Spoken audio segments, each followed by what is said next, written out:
This episode is brought to you by Paramount Plus. Get in, loser! Mean Girls is now streaming on Paramount Plus. Join Katie Heron as she meets the plastics in Tina Fey's new twist on the modern classic. Get ready for more of the rumors, backstabbing, and jokes you loved from the original movie with some fetch surprises. Rated PG-13. Wear pink and head to ParamountPlus.com to try it free. This is a Rogue Media Network podcast. Hey everyone, you're listening to The Public Affair with me, Andrew G. I see someone different every episode, but do me a favor, keep it between us. Hey guys, what's going on? It's me, Andrew G, and welcome to another exciting episode of The Public Affair. I am so excited to be having this next guest onto the show because mad people have been trying to tell me to get him on the show for a very long time. You know, you have 100 agents, you have 100 people that are your best friend, but we'll get to that in just a second, all right? Yeah. Now, before we continue, I definitely want to use this opportunity to thank Rogue Media Network. We've got Mason and Mike out there producing this episode. I truly appreciate it. And Mason, I love working with Mason. So Mason, thank you for all you do for me in the show. Of course, to all of you, thank you all for your love and support. Please don't forget to like, share, and subscribe this episode. Now, also, before we continue, I definitely want to use this opportunity to give a shout out to just a few of our sponsors of this episode of The Public Affair. This episode is brought to us by David Santabanez, one of the near real estate. He is the #1 sales agent in his office. That's why he's going to help you buy a home or sell your property. All you got to do is follow him on Facebook. Call the number on the screen. And if you don't know what you're doing, he's going to walk you through it step by step. All right? Se habla español también to my boy David Santabanez. Thank you so much for sponsoring this episode of The Public Affair, bro. I truly appreciate you. Keep doing great things. Oh my God. Of course, I don't know if you've been here yet, Ahmad. I don't know if you've been here yet, but go to Armstrong's Bayou Cafe. She's in Union Grove right now in Woodway. She just opened up the other day. I love it so much. Okay. Also at Union Hall right up the street, so there's no excuse. You can go after this, right? Serving the most authentic Asian cuisine with a wide selection of signature crab cakes, pasta, seafood, and more. My favorite is any pasta that she has on the menu. I love her pastas. If you don't like seafood, get the pasta. She's got baked potatoes with seafood on top of it and everything. Make sure you guys go check her out at Union Hall on Franklin and, of course, at Union Grove now in Woodway. Congratulations to you, Nico Armstrong, and thank you so much for sponsoring this episode of The Public Affair. Of course, to Manny Guerrero at Blue Star RV Services and Mobile Tech, who can fix all RVs, travel trailers, fifth wheels, toy haulies, and all those broken down food trucks that you guys be having, all right? He deals with the warranty companies. Because they go and the AC doesn't work and stuff, and they're all there sweating, so he can go in there and he can fix it for you. Him and this team, all right? So they don't sweat all over the tacos. They don't sweat all over the food. I'm not throwing shade. I'm just saying, Ahmad. All right, that's what Blue Star RV Services is for. Manny Guerrero and his team are absolute professionals, and they are there and just a phone call away. Follow on Facebook and call the number on the screen at Blue Star RV Services. Thank you so much for sponsoring this episode of The Public Affair. Of course, one of my new sponsors, the CBD Plus USA with my boy Tyler Hyde, located at 2444 West Loop 320 in the Central Texas Marketplace. You guys can enjoy high-quality products with a wide range of top-of-the-line CBD, THCA, Delta-8, Delta-9, and so much more. Now, if you guys are unsure about the products and what they do and the benefits, they will educate you as well. Check them out and discover the natural benefits of their premium products, CBD Plus USA with my boy Tyler Hyde. Thank you so much for sponsoring this episode of The Public Affair. Of course, the SoCo Soccer Academy with Dominic Gutierrez and Ariana Gutierrez, located at 3304 Franklin Avenue. That's right. They're offering team, small group, and individual skills training and perfect daycare services. You know, spring break is around the corner. Summer break is around the corner. You need your kids to have something to do so they're not sitting at home playing Xbox all day. Keep them active with SoCo Soccer Academy, all right? And they train with athletes, professional athletes like George De Leon. Big shout out to you. And of course, I want to give a huge shout out to the SoCo Soccer teams as well, coached by my very best friend, Coach Mauro Maldonado. You and your team of coaches and the kids, you guys are doing superb things. Shout out to you guys. I'm wishing nothing but the best in anything that The Public Affair can do to help support you guys. I'm there. No questions asked. It's just a phone call away. To SoCo Soccer Academy, thank you so much for sponsoring this episode of The Public Affair. How'd you like that? That was cool, right? What? I'm over here like, ain't no way in the world I'll be able to do that. I just started watching you guys at the corner of my eye when I'm doing that because I don't know. It's just natural. That's what I do. That's crazy. I couldn't talk that fast if I wanted to. Well, it took years of practice. When I did my first commercial, they trashed it. Mm-hmm. And then I learned how to do a Dunkin' Donuts commercial on the radio when I was drunk, and they aired that for 3 months. And so that was fun to listen back to on Power 108. But listen, you guys, without further ado, I am just so excited to be having this next guest on the show. We did, I wouldn't say we grew up together. We did go to high school together. We weren't in the same clique or anything like that, so we barely probably said 2 words to each other. But it's like a day didn't pass by. We're both doing our big things now. He has had such a renowned career in football. I'm so excited that he made time for little old me. And you guys have all been trying to get him on my show for a very long time, saying that I had to go through you. I just slid in Ahmad's DMs. All right? So I am so happy and excited to welcome pro football player, personal training. He said nothing was off limits either, so you know how we're going to do, right? To Ahmad Dixon. Ahmad, how are you? Thank you for coming. I appreciate it. Thank you for having me. Thank you for making time for me. You know, we spoke about it, and then, you know, you said, I think you don't even live here, right? You live like somewhere else. Yeah, I probably should I not say? I shouldn't say. you good, Let's you not. good. Okay, no, I can't say. Yeah, you okay. He lives like in a different state. We'll just say that because I don't know who's looking for him. And so you did say, I get this a lot when I'm in town. I'll make time for you, and he kept his word and he made time for me. So I truly appreciate it. Thank you. Right. How have you been? I mean, we went to high school together. Shout out to Midway High School. I don't know. We were in the same team. I was 09. You were 09 too. No, I was 10. You were 10. Okay, so I was a little bit older than you, just a tad. Because I also didn't know you had a Wikipedia page, and we'll get to that in a minute. But no, how have things been for you since then? I mean, we're in our 30s now. You know what I mean? Oh man, life has been a roller coaster. You know, Is that right? Going from a star-studded athlete to hitting real life, it's like, oh wow. Yeah. And I'm just now finishing up playing ball. Okay. So I'm just now hitting real life. This real life thing has been a roller coaster. But I mean, I have kids, 2 beautiful sons. Okay.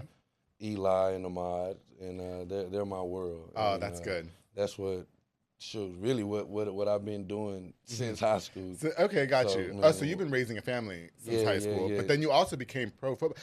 NFL, is that fair to say? I mean, you did get signed from when I read to the Dallas Cowboys, but you'll get to that in a second too, because I don't know how, listen, I was so shocked when I found out you had, I feel like when you have a Wikipedia, you made it. Yeah. I don't even have a Wikipedia. I don't. Okay, and I'm going to make my own Wikipedia when I'm done here. We're going to get you one. Get me one. Whoever you know, and make sure they write all kinds of cool stuff about me too. We're going to let you put whatever you want to put on Oh, there. yeah? Okay, cool. We'll say I came up under Wendy Williams. And so, and you know what else I thought was so cute too? He called me, you guys, and he said, this is my direct number. I was like, as opposed to what? Do you have more than one number? Do you have more than one phone for a Yeah, I do. I honestly do. Why?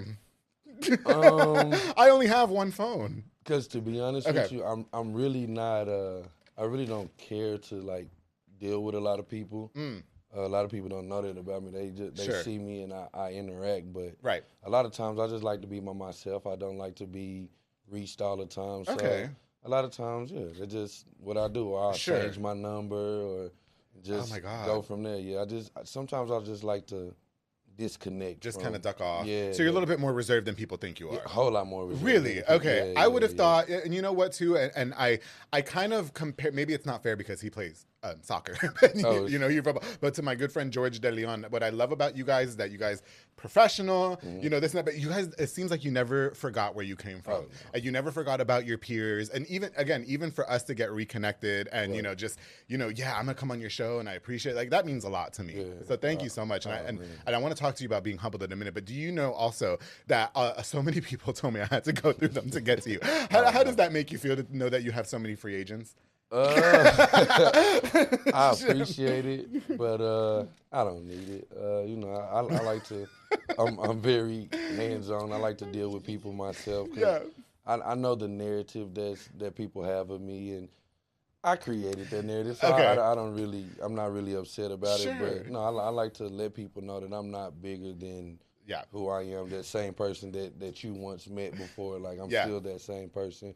I'm not bigger than nobody. I'm the same as everybody else. So many people are like, when you're ready to have Ahmad Dixon, just call me and I'll make sure I get a handle. And you know what's crazy? I wonder how many of them actually have my phone number or have had my phone number. Or the direct number that I have. Yeah, the direct number that you have. I'm going to compare. I won't give it to them, but I'm going to say, can I just see what number you have for him? I guarantee you, they might have an old number that somebody else answers or. Yeah. I just thought it was cute. You know what I mean? Yeah. Like, I think that's so cute. I'm no shade on them. You know, people, we talked about this briefly on the phone. And I think, and I'm just going to say, even for me, like I'm doing really well. Thank you so much to the community. But it's crazy to see how many people become your best friend. Yeah. You know what I mean? When it's convenient for them or when you start getting just a little bit of attention. There was people who didn't believe in the public affair, but now all of a sudden are dick riding. Yeah. You know what I mean? Yeah. Would you say that you endured the same thing? Yeah, a lot of dick riding. I mean, because you have, that's can I cuss on here? Yeah, you can. Okay, what are you talking about? Okay. YouTube's already demonetizing me, so fine. I don't care. Okay. Yeah. You can keep your 75 cents, YouTube. All right? The fuck? They ain't paying me shit anyway. And they send me emails every week talking about this video got demonetized, this video got demonetized. Fine. Wow. I don't fucking care. Keep your 50 cents. Go ahead. All right. Yeah. That shit even with family. Like, family can be, and that's something, it's something that I learned. Like, So, and that's what created that reservedness, that duck offness. Okay. when it's people that you hold near and dear to you are the ones that are doing you like that, it'll make you become a different type of person. Okay. And would you say that it was more hurtful for you? Oh yeah, a whole lot more hurtful. Really? And yeah, man. A lot of people just see me. They probably feel like, oh no, he don't. Man, I go through it. And I'm not an emotional person, but I'm a mental person. So when my mind is messed up and all of that, it's like I'm stuck. Like I can't function. Right. I don't want to deal with nobody. None of that. So when that hurt comes, it overtakes me. It messes you up for sure. No, I completely agree with you. I've definitely faced the same thing. Yeah. And you lose people. You know what I mean? The more you're progressing in life, and I think that, and we talked about it on an episode that I recorded back in December or November. People don't know how to shift their paradigm. When you're changing, you know what I mean? So the me 10 years ago when I was just fat, slumpy, and didn't have shit going on, and now I'm the host of The Public Affair, which they say is the #1 podcast in Waco. Thank you guys. Love you guys for that. Thank you. Yeah, but people still view me as the 10 years ago person. And I tell that to my best friend, Morrow, as well. Like, people, I think, still viewed him as the person that he was maybe years ago. Now he's different because he's a renowned coach for SoCo. You know what I mean? So we talk a lot about that. Man, that happens a lot of times, especially with me actually being from Waco and me never really just leaving Waco. Right. So that happens a lot for me. So. Well, God, you know what? We're gonna get more into that in just a second. But for anybody who lives under a rock and they're watching this show and they're like, "Who is this guy that you have on the show?" Just like, can you talk to us a little bit about your life growing up? And maybe so you are from East Waco, correct? Yeah. Which I love. And my last East Waco guest, I believe, was Big Deucey, who I love. With the turkey leg shot. Did you watch that one? I love his accent. You guys have an accent. The East Waco people have an accent. Yes, you do. My name is Big Deucey, man. I love it. I love it so much. No, I just like him. Yeah, right? Yeah. Talk to us a little bit about your life growing up. How was it growing up on that side of it? Because it was known, from what I understand, to be a little bit more of the rougher part of Waco. So, or was that a misconception?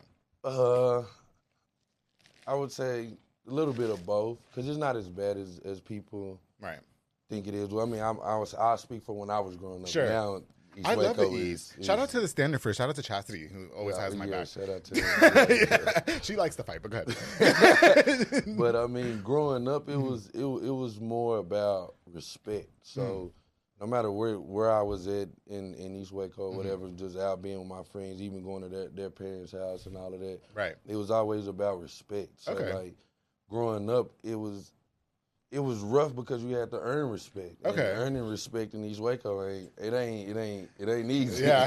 I mean, it's some tough guys around there. Sure, so, man. I mean, you had to earn your respect the right way, and it was never. I know for me, it was never a place where you can show a weakness. You show a weakness in East Waco, you gonna. Did they dog walk you? Oh yeah, you're gonna get dog walked. Okay, got you. And it might be from a female. Oh wow. Yeah. Oh yeah, like Chastity. Like shout out Chastity. Yeah, she used to start all the fights. Yeah, like Chastity. Love Chastity though. I do love her. Yeah, she's a great person. I want you to go on. I think it's her old Facebook. She has a live on there. That was an hour and a half of her talking about when she got jumped at the Pink store. I still don't know what the Pink store is, but I need to find out. Okay. It might have been a green store. It might have been, okay. There's different color stores. Yeah. Well, there's just that one, and that's in North Waco. So. Oh, okay, got you. Yeah. So, but, I love that. Chassie's gonna get it on anywhere she go though. So yeah, no, love it. That's why she's gonna be the head of my security as soon as I can afford her. Okay, no, but so you mentioned that a lot of respect had to be earned, which is definitely understandable. Did you have a hard time growing up in that environment, or were you just kind of always? Because now you're more ducked off, and maybe the career had a lot to do with that, which we'll get to in a second. But when you were younger, growing up as an adolescent, was it the same way for you, or were you just kind of more just like? Oh no, when I was younger, I'm in there. Really? I'm trying to get my feet wet. I'm trying to see. Because in my family, I'm one of the youngest, and all of my cousins are older than me. By the time I'm 7, I'm with my 18, 19-year-old cousins, or the ones that didn't been in jail and came home. Okay. So like, that's who I was with. So for me, it was like, shoot, I had a standard because of who I was connected to. Okay, gotcha. And so it was more so like you got to live up to that standard, and they're gonna let you know, like we don't get beat up, we don't run from fights, we don't do none of that. They don't run into us. So I had to have a different type of mindset, not just even being outside with friends and playing, but even in my house amongst my family, like it wasn't no softness. And, wow, okay. Some of my family members are really like They're about that life. Yeah. Yeah, I got you. I'm trying to be yeah. about that life. You know how many bitches want to jump me? No. I'm trying to teach myself how to fight. But anyway, no, that's No, we stamping you. You stamped. If you ain't never been stamped, you stamped. Now ain't nobody gonna bother you. Okay, yeah, I know, I love it. I'm stamping. I told Ahmad off camera that the whole hood fucks with me, Yeah. and I love it. I love it. That's my fucking base right there. You guys are. I love it. So the other day I had a bitch trying me, and I had about 5 phone calls right behind talking about you need to stand up, you need to stand up. And I was like, no, we good. Let her make it. Let her make it. Let her make it. We good. We don't respond. You know what I mean? Okay. So wait. We went to high school together. We went to Midway, okay, class of 09. And, you know, remember, I'm not from here. You probably don't know. I'm from New York. Okay. And so when I do remember that. Yeah, so when I went to Midway, it was the middle of our freshman year, my freshman year. And so for you, how did you end up at Midway and why? See, and that's what's crazy because, like, growing up, I lived in East Waco. I've lived in every part of Waco. You know what I'm saying? Like, my parents were trying their best to get us out. Sure. But, I mean. Some things just stuck. Yeah, some things just stuck and we couldn't really stay gone. I got you. We would get out a little bit, few months, might get a house, but we weren't in there long. Got you. End up moving back, East Waco, trying to figure it out. So we moved a lot. Okay, got you. So once my family found a little stability, it wasn't no longer let's just move around the different parts of Waco, South Waco, North Waco. Let's try to go further out. Let's try to do that. And so we did it. I had a aunt, one of my family members, Jasmine Thomas. I know Jasmine. Yeah. Her mom and my dad are brothers and sisters. Oh, cool. Yeah, same mom. She's so sweet too. Shout out to her. She is amazing poet. They were already out there, so it was like, okay, let's try that. Let's try to go that route. And so when we went out, we moved out there, and we tried to go to. I went to my first time was in 5th grade. Yeah, we moved in.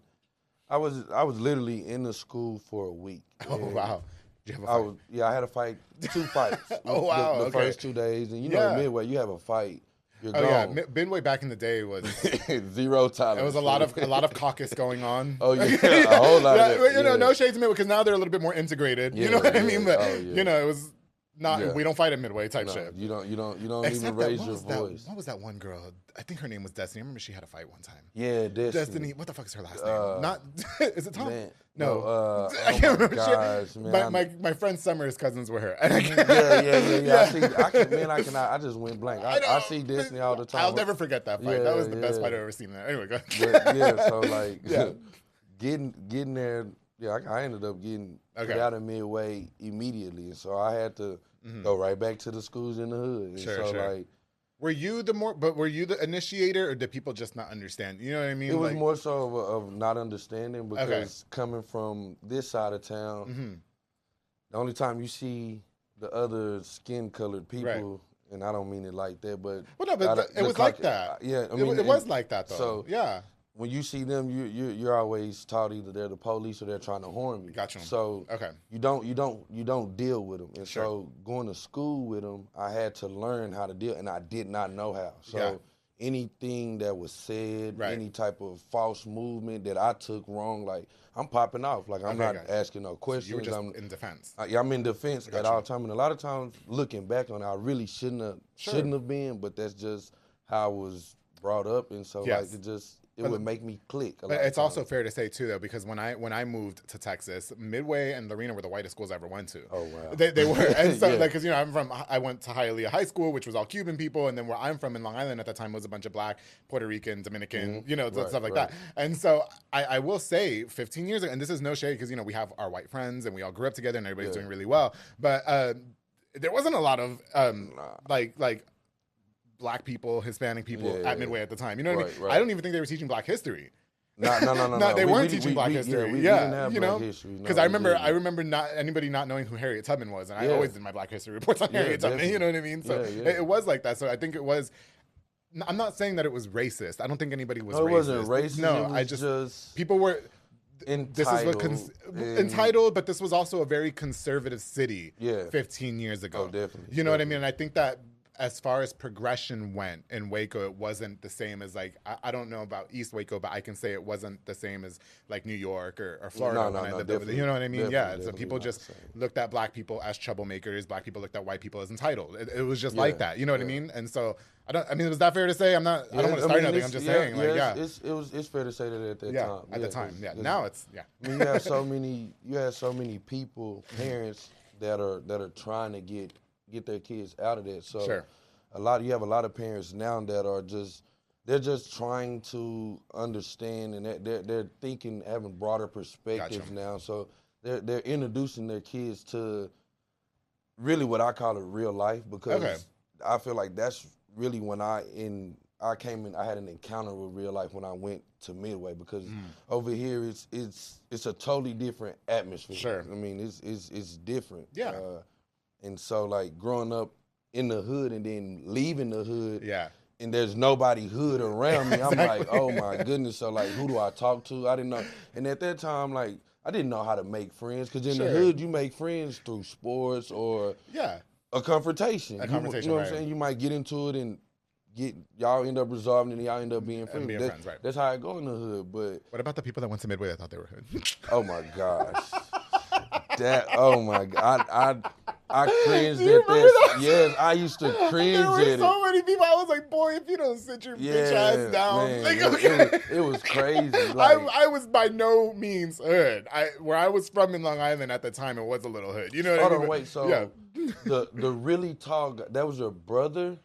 Or was that your cousin? The other tall Cuban? Oh, I Puerto Rican? Puerto Rican guy. Jose. Were y'all related? He's my twin, but I haven't spoken to him in a decade. What? Yeah, he's in jail. Oh, wow. And you can go catch that on I'll send you the link. Okay, yeah. Because this episode's about Ahmad, right? Yeah. He made some. Dawned on me. Okay, yeah. You guys probably didn't know each other because he was in your grade because he got held back. Oh, and okay. we don't talk. Oh, wow. Okay. Yeah. He's not around. But anyway. Okay. Yeah. We'll it's all forward. good. Yeah, I think you guys did know each other. So y'all probably knew each other more than we knew each other. I'm not tripping. He's in jail because he's not a good person. But no, okay, wait. So I just want to dive into.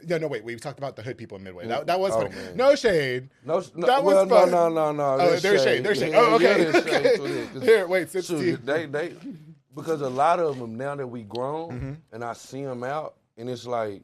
That person you was in high school, now that we out in the real world and you ended up in the hood, and because your life went how it went, where's that same energy at? Like, you're not even that person from high school. Like, in high school, it was in where it is, in where it is. And you can say that word on this show, too. Okay, nigga this, I nigga use that word, too, You know what I'm saying? All of that. But now that we grown, you're modest, and some of them was...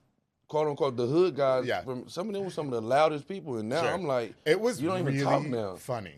It was the funniest shit I'd ever seen in my entire life. The fact that anybody. I'm from it. I'm from the hood. Yeah. Okay. So, and like I'm telling you, I've lived in multiple in every part of Waco, so I know a lot of people. So, and I'm looking at people like, nah, there's no way possible you from the hood. Like. And then I'm related to such. You can be related to them. That don't mean that don't mean shit. Exactly. Yeah. So I'm like, I know that person, but I've never seen you. Sometimes it'll be like, I'm such and such cousin. I'll be like, well, I grew up with that person. Like, There's no way in hell. It doesn't mean shit. Yeah. My mom, when we used to get drunk when she was a kid, or excuse me, when I was a kid, she used to tell me my cousin was Fat Joe. That doesn't make me a good rapper. That doesn't make me a good rapper.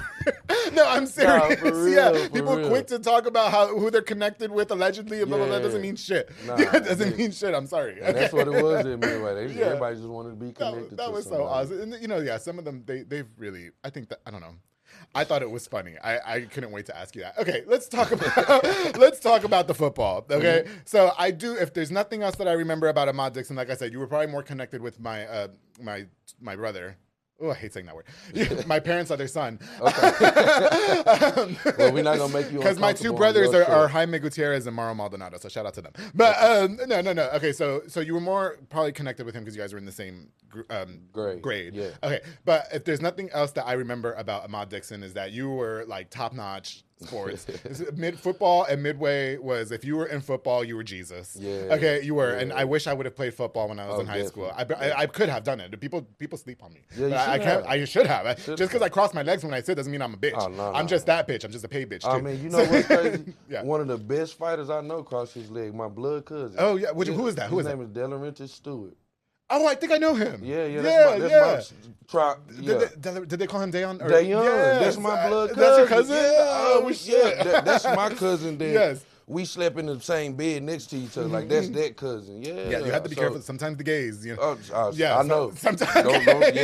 Don't underestimate the gays. Okay. I respect it. Yeah. But no, okay, so yeah, if there was nothing else, you had a renowned football, background, but then you stuck with it. Okay. Mm-hmm. And so how did that all happen? I mean, so was that your out, like with everything going on, or was that just, were you always around football, or how did that all start? I had a cousin with my cousin Jasmine, her brother Richard. He was playing Little League football at the time. Sure. And, we would always go to his games. My uncle would come pick us up, me and my brother, and we would go to his games, watch him play. But I wanted to play. Right. And at this time, I'm like 5. I don't think I'm not even old enough to play tackle football at this time. But I told him, like, I want to play. Okay. You know what I'm saying? And so one day he just came by the house and just picked us up and took me to Little League practice. There was the Southern Panthers. That's when. Shout out to the Panthers. Yeah, shout out to the Panthers. Shout out Big Mike. Big Mike. Yeah. He was on the show. Yeah. Yeah, definitely. And so he just came and picked us up one day, took me and my brother out there, and from then it started. And it's crazy because shout out to Coach PC. He R.I.P. to him. He has a son named Ryan Hanna. So if you see this, Ryan, I'm shouting out Coach PC. Just don't forget to share it, Ryan. Yeah, share it. Make sure. Yes. But yeah, his dad, Coach PC, he gave me an opportunity. And at the time, he didn't know what I could do because I was so young. Like I said, I'm 5 and I'm playing with 7 and 8 year olds. Yeah. And so he just put me on the offensive line. Okay. And my brother Alan, he was a chubby kid, so he played on the line next to me. He's 2 years older than me, so he's 7, I'm 5, and he's playing right guard, left guard. I'm playing left tackle, and I'm probably the smallest kid on the team. Gotcha. But that's what all started. Just my uncle coming and picking me up, and then once I got out there and I started seeing that I can be physical with people and I don't get in trouble. And it was okay? It's okay. Oh, yeah. And that was what ultimately made me fall in love with football because it was more so an outlet for me to let my aggression go and do all of it in a positive way. In and a positive way. People are cheering on you to do it. Because football at the time, even now, it's like a gladiator sport. Absolutely. Right. And people love it. People love watching a good football player. I understand. I got you. I'm very connected with soccer right now. Yeah. So then you move on from high school, get into college, right? Well, we can back up. Let's back up. Okay. I didn't really speak on high school like that. Oh, no, we didn't. Go ahead. So high school, I was at university my freshman year, and I ended up getting in some trouble. Okay. And I ended up getting put out of university. And like I said, my brother, he's 2 years older than me. He had been in university the whole time. Gotcha. So I get there my freshman year. He's a junior. I get in trouble going into my sophomore year, his senior year. And we get put out of university. Oh, wow. We can't go to university anymore. So you were just getting put out of everywhere. Every school. I've been put out of school in every level. I bet your mom was pissed. School. Oh yeah, I stayed getting whoopings. Did you? Okay. Oh yeah. Them whoopings came a long way though, right? Oh yeah, long way. Okay. Yeah. But I get kicked out of university and I end up going to Midway. And when I'm at university, I was starting as a freshman on varsity, playing receiver. Oh okay. And so I get to Midway and when I get to Midway probably like 2 weeks, a week and a half before they start two-a-days. Okay. So they tell me, they're like, well, our offense is very complicated. Okay. And by the time the season starts, you won't be able to have the offense down to be on varsity, so we'll put you on JV. I'm like, shit, I'm playing on motherfucking JV. You were like, no way, excuse me. Yeah. I just left from playing varsity. I'm not finna go on JV. And so it was a coach named David Petrov. I don't know if you remember Coach Petrov. Oh, I'd have to see a picture. Yeah, probably, okay, He was a DB coach, and he was like, "Hey, just come over here, come play defense." And I'm like, "I don't know shit about playing on defense." Yeah. And he was like, "Well, I'll teach you when we get out there." So time goes by, we get out there on the field, and He just tells me, hey, just play like you're playing in the streets, in the hood with your friends. Oh, okay. And that was it. Okay. And I just... So he just made it relatable for you, which is good, because at Midway, what do they know about being hood in the streets, right? On Hewitt Drive. Like, right. I have no idea. Over there on Panther Way. Yeah. In the backside. Behind bushes. Behind bushes. Hey, you know, a lot of stuff went down behind bushes. Yes. I used to walk home from school. Yeah. I used to walk home from school by myself. Okay. Yeah. Okay, so he makes it relatable for you. So now you're a little bit more in tune, right? In tune. And so you were probably the best JV player that they had. Yeah, but see, that's the thing. I end up getting put on varsity. Oh, they did I put you said, on. no, I'm not going to JV. Okay. So when I get moved to defense, I get put. They put me back on varsity. Okay. And so the first game, I didn't even play like that. Gotcha. Like they didn't even give me no reps. We were playing Stephenville. They beat the dog shit out of us. Probably like 40. It was like 40-something to 0 at halftime. Yeah. So by this time we getting our ass kicked, and so coach like, take the starters out, get the backups in. So I'm like, oh shit, it's my time. It's your time to shine, right? Yeah. Even though we getting our ass kicked. So I go out there, I make a couple plays. The next game we get to the starter gets hurt. So boom, that's really my chance. I get to go in there with the starters. And I get in the game and I drop 3 interceptions in one game. Oh wow. Yeah. Wow. It's pitiful. So I mean I'm pissed because I'm like, what? But it just let me know that I could do it. And so after that, and literally from that game forward, you were just a beast. I was a beast. You were a beast. And it just... So you played varsity all through high school? Yeah, all through high school. Got you. Yeah, Wow, never played So JV. that's why you were the shit. Yeah. Well, wasn't there another football guy that did really good when we were seniors? John Hubert. Yeah. Where's he been? He's around here. Is he around? Yeah. Tell him I said hi. Well, I definitely will. He used to be in all the newspapers. I remember that because I worked at Jalisco's in high school. Every time we got the fucking newspaper, he was on the paper. He was on the fucking paper. I'll never forget that. Yeah. He's the GOAT. Shout out to the GOAT. Yeah, shout out to him. Shout out to John Hubert. All right, listen. Well, okay, I'm on. We're going to get... No. Fuck it. We're not taking a break right now. Okay, so, yeah, no. High school happens, and now... Were you getting college scholarships too? Or? Yeah. Okay, gotcha. Because you went to Baylor, right? Yeah, I went to Baylor. Hence the green. Yeah. Unless the green means something else. No. It's just Baylor. Fashion thing. Oh, okay, got it. Green's your color. Okay. I mean, yeah, I had over 70 offers to go play Division I football. And so the thing about it was I didn't know nothing about football, really. Right. So I didn't know nothing about the other schools. The only school that I knew about was like the Texas schools or the Big 12, because that's what was in Waco. Okay. So like your Oklahoma's, Oklahoma State, Sure. those schools. Outside of that, if you didn't make regular TV, because I didn't grow up having cable, so I didn't get to see games. So if you didn't come on the static channels, right, I didn't know who you were. So that was just basically like your Michigans, your Floridas, your USC. So those are really the only schools that I knew outside of who Baylor played. Yeah. And so I didn't know, and I'm getting these offers, and I'm going all across the country out of 52 states. I've been to 30. Were they taking you to dinner like in that movie? Oh, yeah. Yeah. The Blind Side? The Blind Side. I can definitely relate to everything. For real? Yeah. They were coming to your house? Yeah. Some of those coaches actually literally did come to my house. Like Les Miles, Urban Meyer. Like some of those coaches actually came in my house. So, did you tell them to bring Chick-fil-A with you? Oh, I wasn't asking for no Chick-fil-A. Okay. Yeah, bring the chochos. Yeah. Bring the chochos. Where's the chicken cordon bleu? Why are you walking in here and there's no sides? All right. Fuck out of here. Yeah. So I was so like this NIL stuff. Like I was doing that. I was involved in that in high school. I was one of those guys that was like the illegal recruiter with a street agent and getting money and all that. So yeah, high school for me was. It was a whole nother lifestyle. Yeah, I got you. So I love looking back at our high school days and seeing where we are now. I just had, I don't know if you remember Robert Fraga. He was on the show. Yeah, I remember Robert Fraga. I had him on this show. It was my last episode before I took break and Christmas. We talked about how we had everybody fooled about being gay. Over there twisting. Because I ran track with Robert. We ran track. It never done. Even you, like, well, I remember when y'all came down and y'all were the only kids in the school with Tim's on. Yeah. And I'm like, who's walking around here wearing? But I wasn't as social as my as your brother. As Jose. Jose. And so I wasn't as social as he was. Yeah. I was a little bit more ducked off in high school. I was a little more antisocial. But Robert, it was like, who were we really fooling, twisting up and down the hallways? Like, you fooled me. I'll say that. I had no clue. Now it's like all out there. Listen, Ahmad. Okay, no, we do have to take a quick break, real quick. But when we get back, I definitely want to get more into the career. You were in the NFL, okay, and there were several teams that you were assigned to. For I saw, and then I want to know about the rise and fall of that. So when we get back, we're gonna have more with Ahmad Dixon. So make sure you guys stay tuned here on The Public Affair.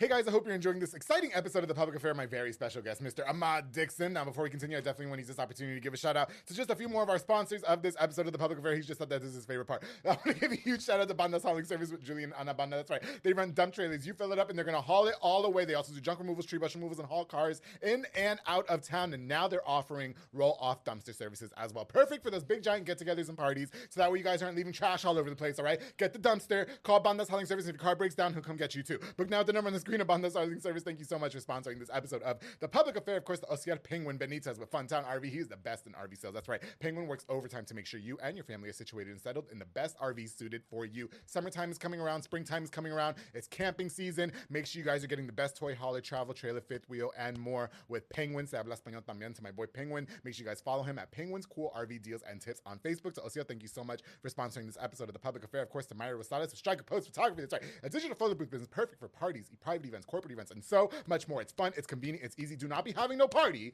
and you guys don't have any pictures, no nothing to keep memories with. Just book with Striker Post Photography right now. She's also offering digital customized invitations and movement for so that way you guys don't have to waste paper. All right, you guys can invite people to your wedding with the digital invitation. All right, call the number on the screen now. Book on Facebook, Striker Post Photography. Myra Rosales, thank you so much for sponsoring this episode of The Public Affair. And of course, I can't go on without thanking Elite Barbershop and my boy Sid Rodriguez, located on Hewitt Drive. You can call the number on the screen to book or download the Squire app. Walk-ins are welcome as well. He has Marcus Guerrero, Chris Reyes, Santos Cordova, David Rodriguez, Isaac Chavez, Clint Fletcher, Isai Reyes, and Sam Ceballos are making you look as snack as I have for more than 190 episodes of The Public Affair. And big shout out to Sam Ceballos too and Clint Fletcher, because when they cut my hair, my DMs are after that, and then things happen. So the Elite Barbershop, thank you so much for sponsoring this episode of The Public Affair. Of course, the Big Bear Lawn Care. He's back. That's right, you guys. Fernando de la Rosa, a small landscaping business. Listen, I know the lawns are a hot mess, all right? The springtime's coming up. It's getting warmer outside, and you guys don't want to go and mow your own lawn. Hit up Big Bear Lawn Care and have him take care of it for you. Mowing, edging, mulching, and so much more. You guys know the drill. Call the number on the screen for a free quote and follow him on Facebook at Big Bear Lawn Care. To my boy Fernando de la Rosa, thank you so much for all you do for me and The Public Affair. I truly appreciate it. All right, guys, I've got more. My very, very special guest, Mr. Ahmad Dixon, is here on The Public Affair. I'm so happy that you're enjoying your time.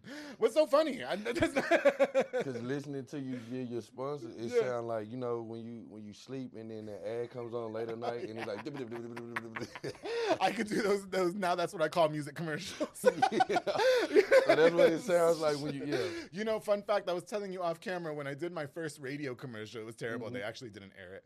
They didn't air it, and I heard somebody else's voice on it, and I was so devastated when I heard it. I thought my career was over. And my mentor, shout out to Chrissy, she was just like, yeah, they just didn't like it, so we got somebody else to do it. But she said it so as if like that's happened to her before, and she's like, this is just what happens in this business. But for me, I was like, 24-year-old me, I was just like, but why? I worked so hard on that.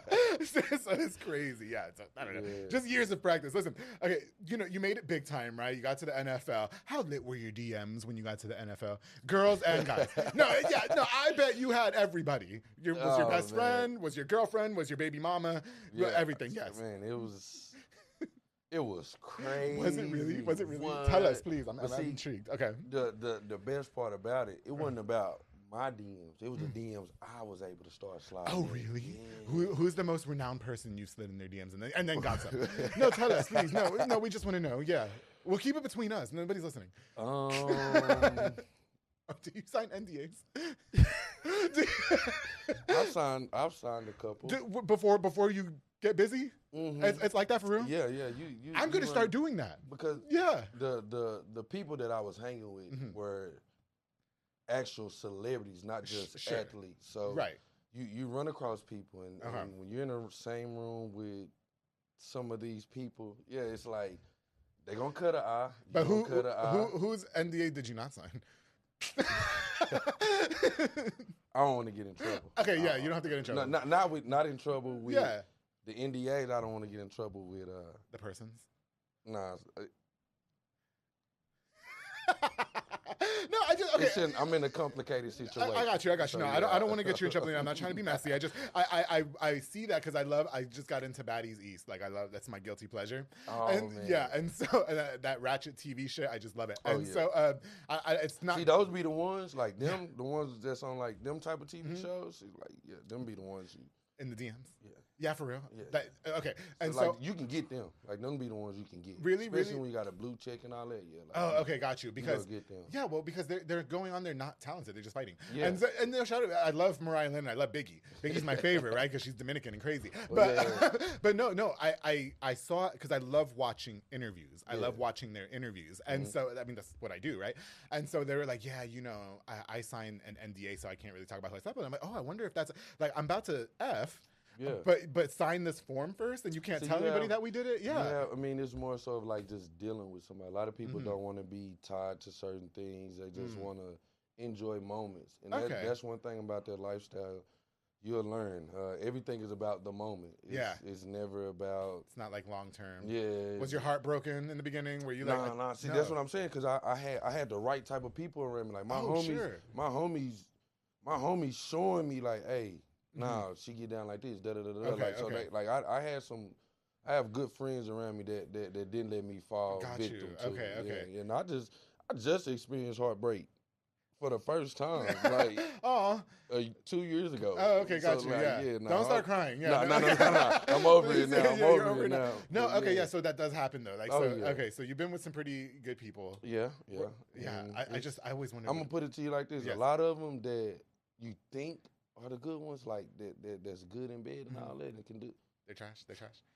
They're trash, really? Okay. Trash, yeah. Listen, all I'm saying is that if I become famous enough to sleep with Ricky Martin, I'm going to think that we're in love with each other. I'm rooting you on for that. Please, yes. I think I'm going to think that we're in love with each other. And if he makes me sign an NDA. Yeah, right? Isn't he great? Ricky Martin make you want to dance. Yeah. Ricky Martin. And I definitely want to sleep with Mark Anthony, too. But that's different. So you're getting into the pro career, right? Yeah.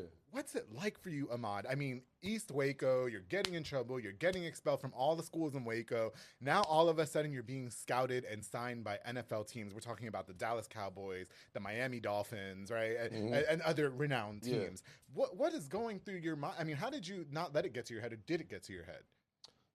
It did get to my head. Okay. And it got to my head quickly, because it wasn't like, oh, I thought I was better than people, but it got to my head as more so like, I've arrived. Like, I don't have to do this no more. Okay, so this is peak. Yeah, this is. So I'm at the peak. So you know what I'm saying? I don't have to stay disciplined in my workouts. I don't have to really be disciplined in my lifestyle, making sure I'm getting sleep. Like that's what it was for me.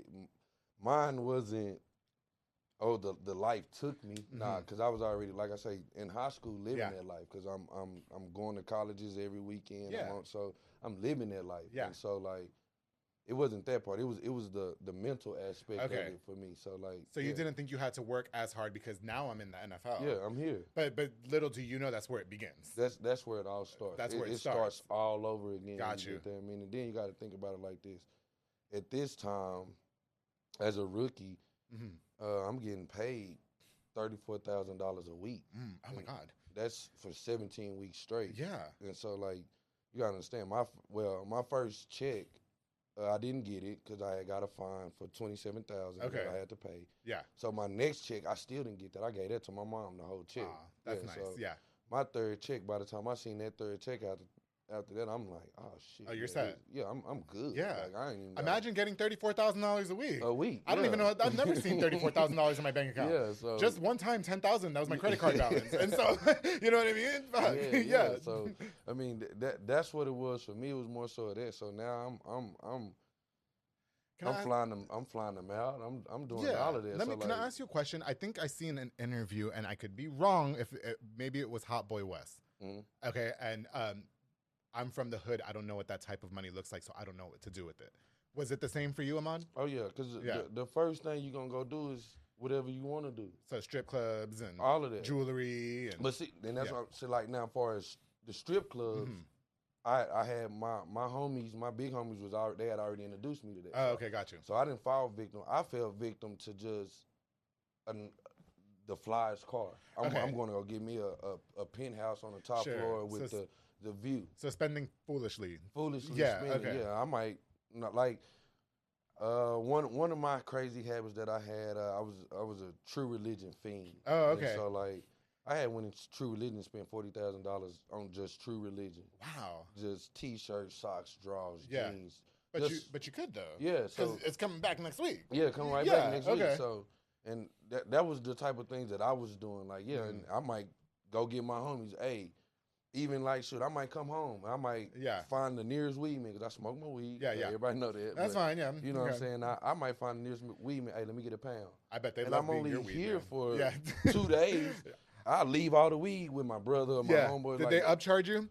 No, but they didn't upcharge. But I would always show love. Tip. So I give tip. Like, you know what I'm saying? So that was more so my thing. My thing was just more so of just I had got addicted to wanting to live a comfortable life. Like I say, I've lived in so many different spots, in and out of homes and all of that with my family. Like that was our struggle. Gotcha. Like that's one thing that I made sure I did was give myself that security to just be worry free. So you mentioned earlier when we were talking about signing the NDAs, and you had your homies tell you, look, this is what this lifestyle is, and don't fall in love for that matter. You know what I mean? Like, this is just how we rock in this world. Yeah. Did you not have the same instruction when it came to like making that kind of money? Or did that all come later? Do you know what I mean? Was there nobody in the background like disciplining you? Like, hey, Ahmad, we know you're getting all this money, but relax, No, because those same people that I was around. Yeah, sorry, your mic. My bad. Those same people that I was around, they come from. No, here we go. No. Pause. Those same people that I was around, they come from like the same type of background that I come from. Oh, I see. So okay. it was more so of me learning lessons from just their mess ups. So they weren't necessarily saying, "Hey, don't do this, don't do that." It was just me seeing it, and I'm like, "Okay, dang, well, I don't need to do that then because I see where it got broke, so I'm not gonna do that." You're not gonna do that, right? It was man, when it. Even for like my parents, like my dad, he's a great father. Okay. And this is nothing, no shade to my dad. He was raised in a single parent home. Sure. Dad wasn't there, so from that perspective, and a lot of people have always said that, oh, you came up in a 2-parent home, but I was raised by a man that didn't. Okay. So he didn't know a lot of things. So even when it came to like money, a lot of the money that we touched, it was both of our first times touching that amount of money. So okay, got you. It's almost like, shoot, I'm giving it to you. Yeah. I'm giving it to you for you to go do that. Yeah. So it's almost like, well, shoot, how can my dad tell me, hey, son, watch your spending? I got you. When we're doing it together. We're doing it together. Yeah. So did the money make, well, what is the saying? Did the money make you instead of you making the money? To a certain degree, yeah. Like it because almost, once I got that money, it was like, oh no, I'm not wearing I'm not going to Walmart no more. I'm not going, Whatever, so I just bought a pair of jeans from Walmart the other day. Yeah. Them hoes is comfortable. In reality, they feel really, way better than the designer jeans and all of that. Yeah, but I can't think of that type of stuff. Like like growing up, you struggled if you had on Fruit of the Looms as we thought. Oh yeah. So I'm not going to go buy no Fruit of the Looms. I'm going to go buy me some Versace drawers. I'm going to go buy me $300 T-shirt. Yeah. And it's just a white tee with nothing on it. When you can get the same white tee for $10 for $10 and a pack and of 4, and I might get 3. You know what I mean? One. But it was stuff like that where the money changed me. So it's fair to say that you weren't really disciplined in the finance option or the finance part of it, and I like to hear you admit that it changed you, and maybe not in the most positive way, right? Because now we get into it. You get signed with the Dallas Cowboys, right? Which is like a really big team. And, there's the Cowboy haters and the Cowboy lovers here in town, right? Okay, but did I read that you got released from being late for something? Or how did that, how did that, like, Ahmad, listen, I know you're on BP time, right? Because you were today. But you can't do that in the profession. Yeah. And see, and that was the thing, like, for me, I've always got away with that.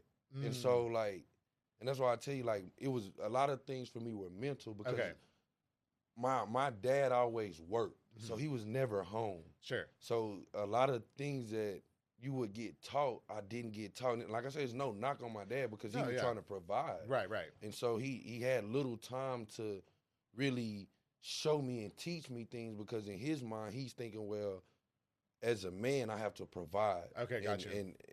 And all of the by other any things means necessary. By any means necessary. And so for me, I wasn't getting taught a lot of things in that nature. And having a mom, she's raising 3 boys, so it's like, whatever. Yeah. Just as long as y'all are doing what you need to do, being respectful, like, it's cool. It's cool, okay. And so, like, the financial side of it is, like, I had to learn it on my own. Right. When times got hard after getting out of the NFL and I can't call nobody. Right. You know what I'm saying? So that's where were all your friends then, right? Yeah, where were they? Where were all those people then, right? Yeah. And so then you have, then it was so tough for me because at this time, even my homies that were older than me that introducing me to the game, they were going through the same thing too. Sure. So we were all in this time of us being released, not being on the team. Okay. And so it was like, dang, I can't go to them because they're going through what I'm going through. Yeah. And I know me, I don't want nobody coming to me and I'm going through and you want to come cry to me about the same shit I'm going through. Like, I don't want to hear that shit. What's it like for you though, Ahmad? I mean, to be recruited to probably one of the biggest teams in the country, and then all of a sudden just be like, oh, you were late, out. Yeah. It was just. And even within that, I was late to that because I'm living. I had a party. So you had a party the night before. I had a party in Waco. I'm in Waco the night before I'm supposed to be reporting for the Cowboys. And I just made the team. So like, so I'm turning up. I'm still with that mindset. Okay, got you. And so like I'm just like, whatever. I'll get there when I get there. Yeah. You know what I'm saying? Oh, but because it goes back to what you were saying. To you, it's like, well, I already made the team. I'm good. The fuck they gonna do? Release me? Yeah. And what they say, And as soon as I get there, that's the first thing they do. They meet me at the door. Hey, bring your playbook with you. And your playbook is on the iPad, just like what you have here. So bring your playbook, and every team has a reaper. Okay. And everybody on the team knows who the reaper is. So anytime you see the reaper coming your way, you know what it is. It's never nothing. Oh, that's the person that cuts you. Yeah, that's the person that's. Oh, that's not even the coach. Nah. He has a person. Yeah. So, I need a person.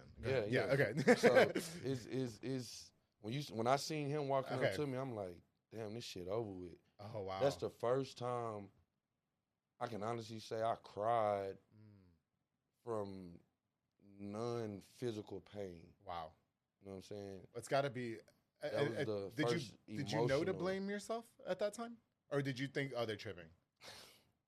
See, and that's where it turns because I'll speak on it. Sure. The night of the party, one of my friends is, I don't like to feel like a snitch, but no, it's okay. Don't name their name, and that's good.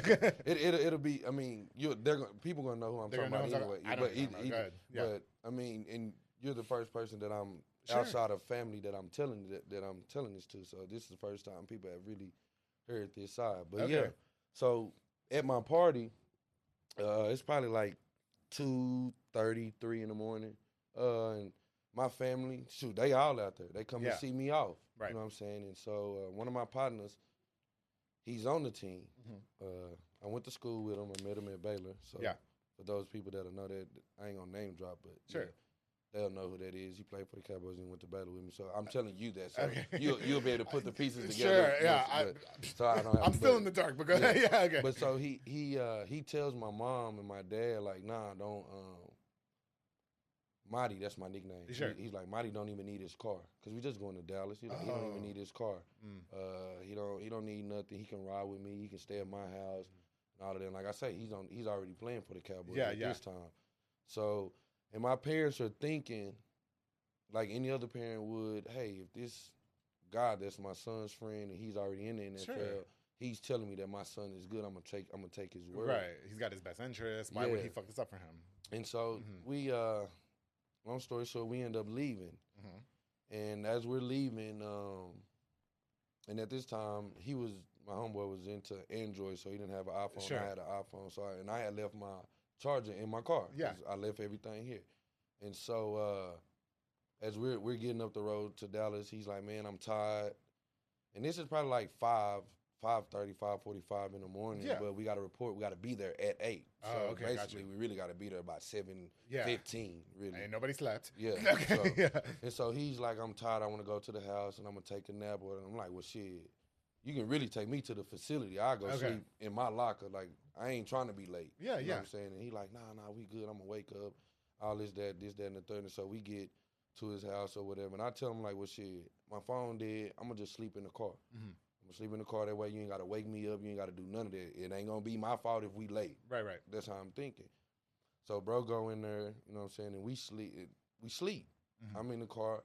And when I just woke up. When I woke up, his garage is pitch dark. There's no windows. Sure. So I can't really tell what like how it is outside, but I just see like some sunlight coming through the crack of the garage. Yeah. And so I look, I'm like, shit, the sun up. I'm like, well, shit, fuck, let me go wake him up. So I go wake him up, and as I'm walking in the house, he has a big ass clock in his house. I look at the time, I'm like, fuck, it's 8:45.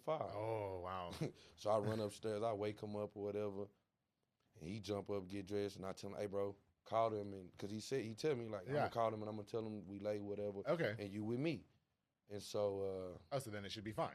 That's how I'm thinking. It should be fine. Yeah. It should be fine. So we get there, and nah. It wasn't fine. It wasn't fun. Come to find out, he never told him I was with him.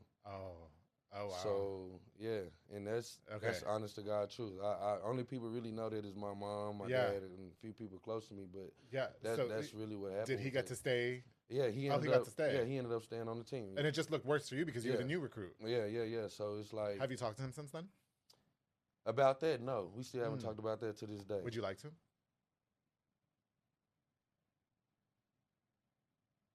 No? Nah, I wouldn't. It's just kind of water under the bridge at this point? Yeah. Because, you can't change nothing. And I don't want to know your reasoning behind it. Okay. To avoid all frustration. And let's not accuse him of anything, right? But even no. Let's speak on it because even in my business, I'm not, in media, I've encountered people that they don't want to see you succeed. They don't want to see you be better than them. They don't want to see you rise to the top. I've worked with DJs in radio that tried to block me, that tried to silence me. My damn, Do you think maybe it had something to do with that? To be honest with you, man, I've always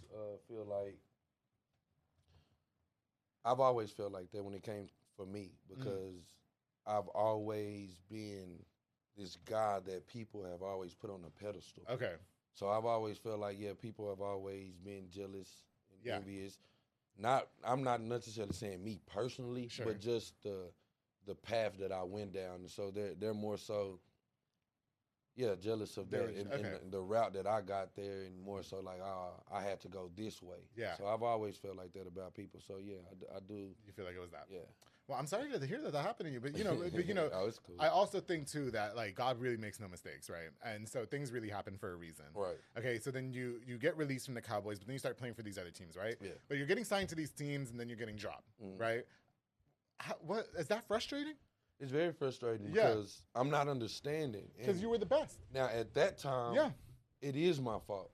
Because at this time, I hadn't been humbled yet in life, period. Gotcha. And so I've always had my way when it came to the girls, to sports, fighting, whatever. Like, I've always had my way. So you were the best. I was the best.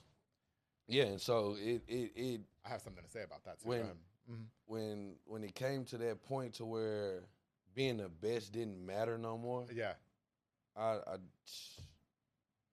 didn't know what to do, and my mental started playing these tricks on me and started telling me, "Oh, you're not good enough. Yeah, you're not the best. You're not this. You're not that." And I had went through a very dark phase but I'm just coming out of that shit from probably like about 3 years ago. Got you. So, it was a very dark time from the time I got cut from the Cowboys to about 3 years ago. Yeah.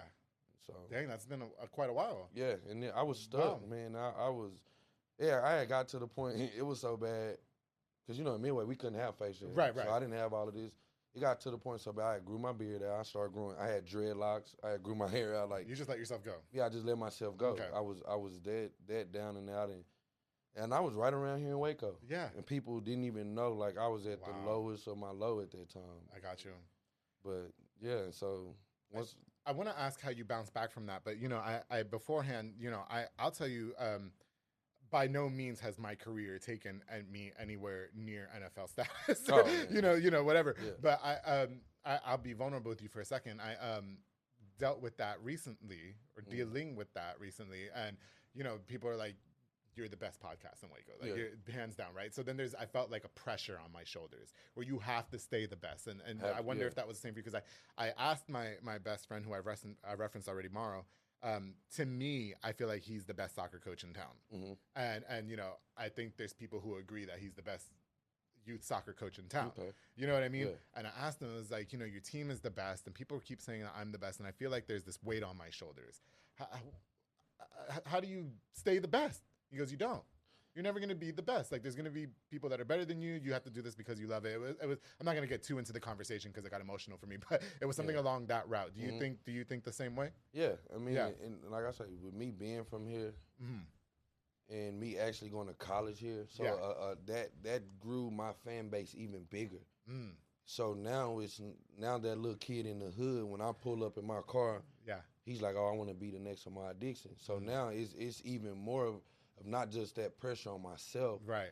The pressure from my family, but now it's my whole city. Gotcha. My whole city's dependent on me. Like, so everybody's like looking at you. Yeah, like, you can't fuck up now. Can't fuck up. Yeah, and they don't understand how much of a burden. Yeah, to not fuck up. Like, to be honest with you, I tell people this to this day. I would rather you fuck up than me tell you not to fuck up. And the reason why I say that is because that way.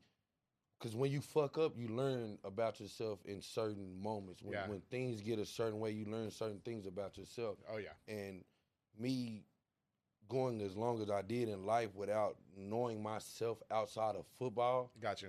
I want people to understand that you have to know who you are outside of that. Because in that world, you're somebody to somebody you don't even know. So it really don't matter. For sure, man. But to the person that matters, which is yourself, are you satisfying yourself? Are you being who you need to be for you? And so, like, that was something that I had to learn and hone in on my own, because I couldn't talk to my mom. I couldn't talk to my dad. Shit, they ain't never been to the NFL. Fuck, they ain't even been to college. So how the fuck, like... But, like, what are they going to know? Yeah, what are they going to know about this? And so, like I say, my homeboy is going through this same thing, so I can't call him. So I'm really going through this shit by myself. Yeah. And I'm right here in Waco. Yeah, so anywhere I go, they're like, hey, that's Ahmad Dixon. So I'm giving autographs, and people not understanding shit. I'm really want to ask, why the fuck you want my autograph? Right. Like, I'm nobody right now. And that's how I was feeling it.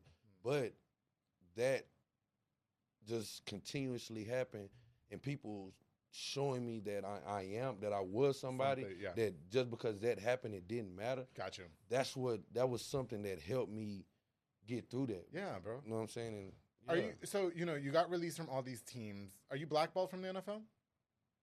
I am.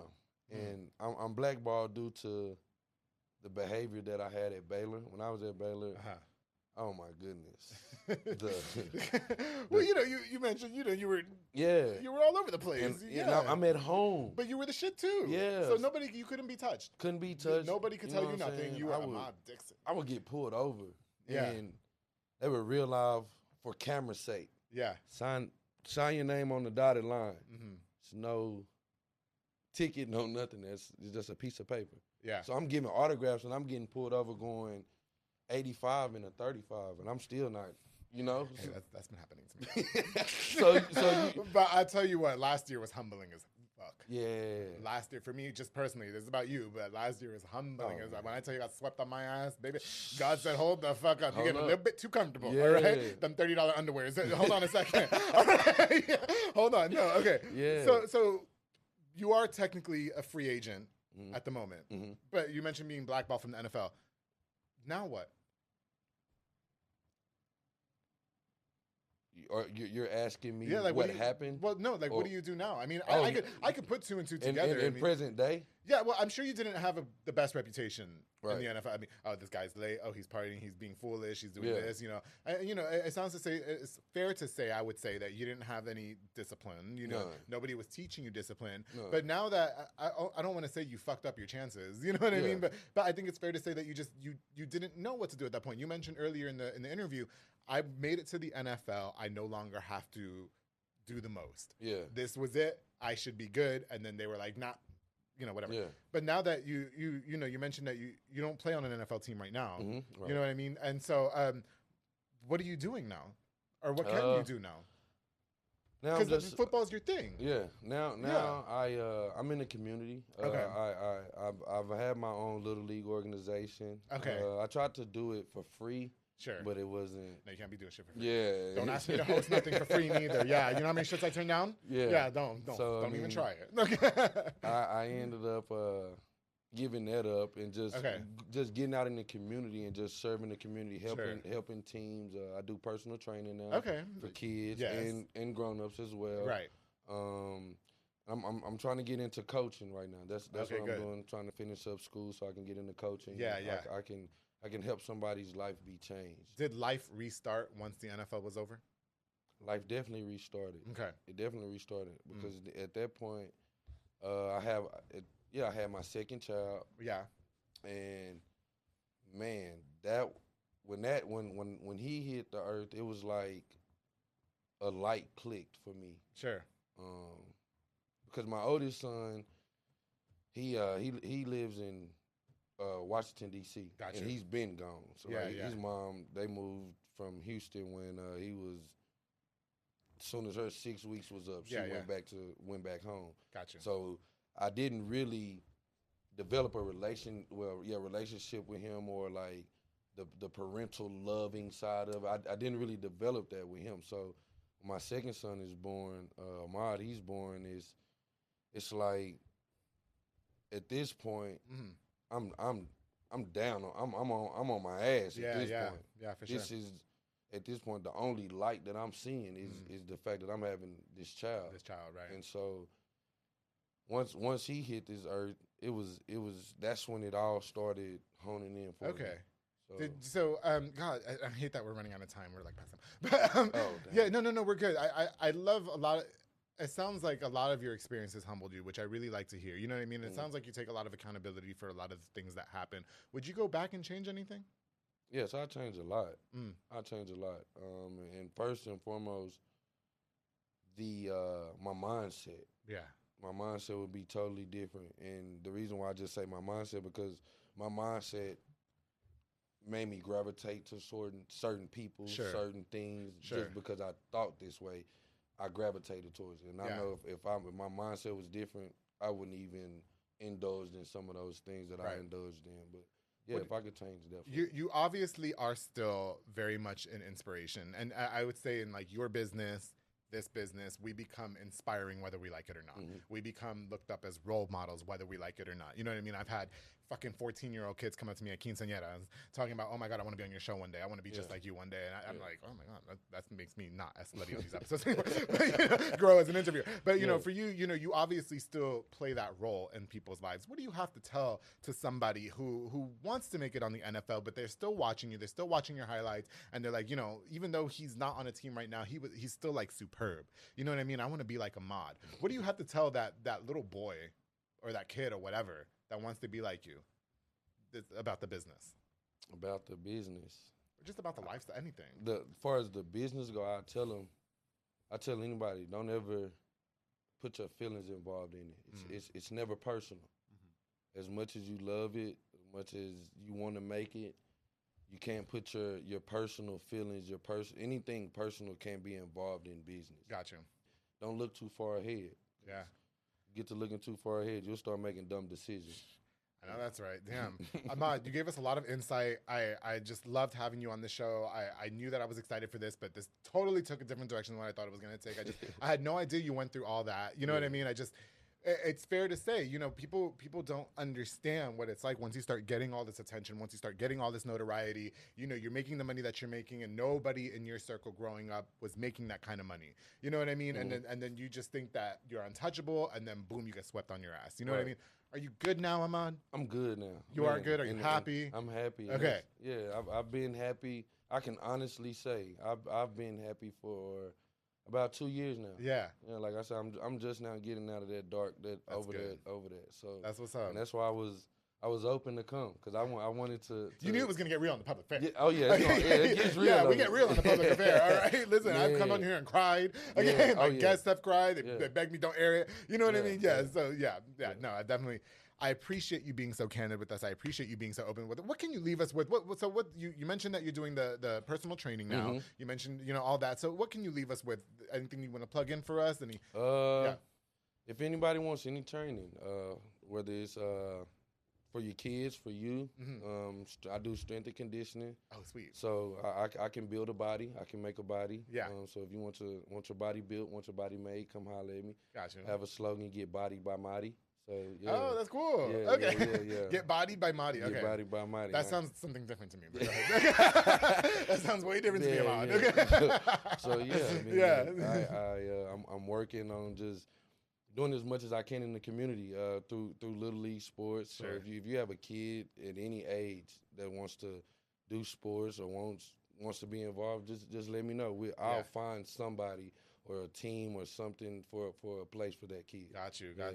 Well, God, Ahmad, thank you again. I'm sorry. I wish we had 5 hours, but you know what? I hope to have you back again in the future. I hope to reconnect with you soon. And when I go to the place that you live, I'm going to give you a call. Definitely. Okay? I don't do strip clubs, but we'll do something else. Okay? Just grill for me. Okay. Yeah. Okay. I like when black people cook. It's good. Mac and cheese is my shit. Yes. I can do that. Yes. I'm trying to channel my mac and cheese like a black person. Oh, wow. You know what's crazy? I still haven't. And I'm being honest. I still haven't. Yeah. I don't know, but I will tell you, man. My baked mac goes hard as fuck. It does.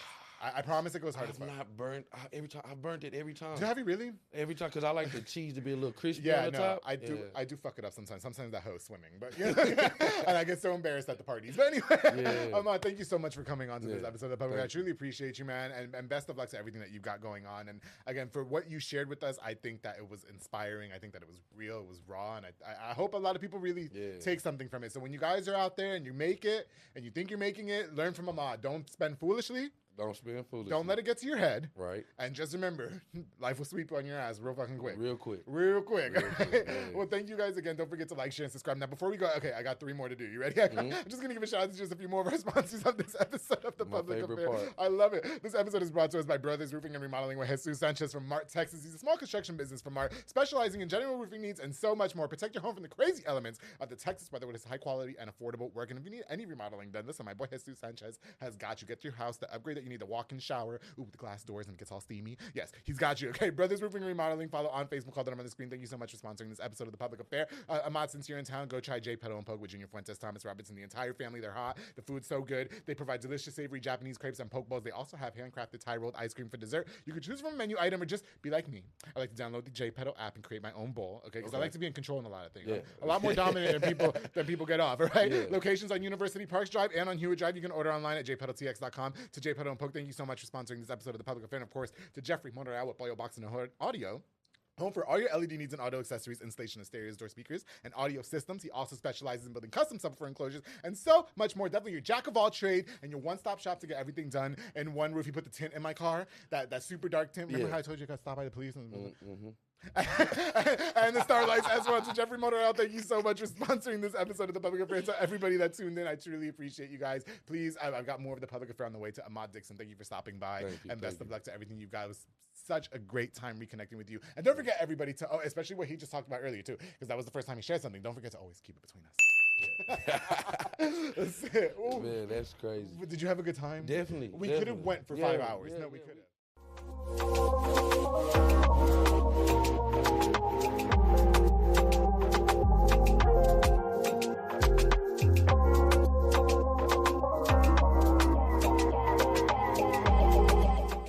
I definitely will come back. I like it. Yes, I like it. I appreciate it. Yeah. We're going to take some pictures, okay? Okay, cool. Yes. Cool. You know what? And I thought, like, when I would hear the interviews, I thought you were just speaking regular. Yeah. And they, like, sped it up. But really? Yeah, like, that's why it's so funny, because I'm like, wow, I was thinking something totally different was going on. Like, that's me. This has been a Rogue Media Network production.